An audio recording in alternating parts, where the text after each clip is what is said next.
We're at a very unusual point. The past 30 years have been largely, not entirely, but largely consistent in the narrative, especially in the APEC space, around the importance of open markets, cooperation, integration, free trade, free investment, movement of people, that these things would lead to growth and economic opportunities. For most of that 30 years of APEC, that's been true. That is not true now. At least it's not true for all APEC economies. Up until now, we've been focused a lot on win-win outcomes.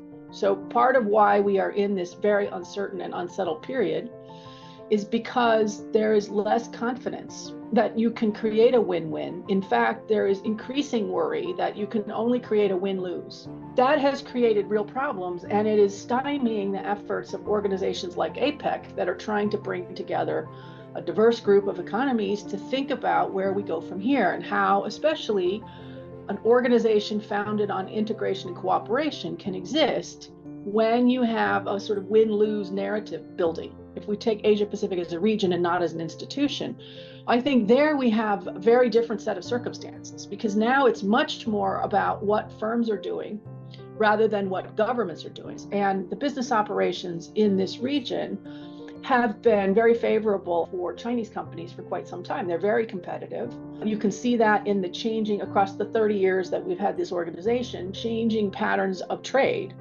goods, services, investment, et cetera, has really shifted from the primary location of final markets in the US, for example, or Japan, to becoming increasingly Chinese focused. And I think that is creating tensions.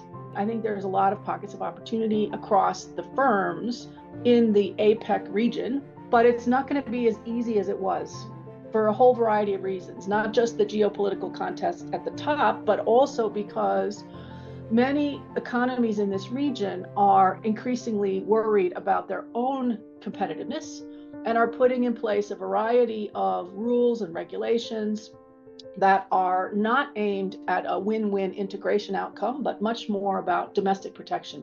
If that takes off, that's a very different environment in the next 5, 10, 20 years than we've had in the past.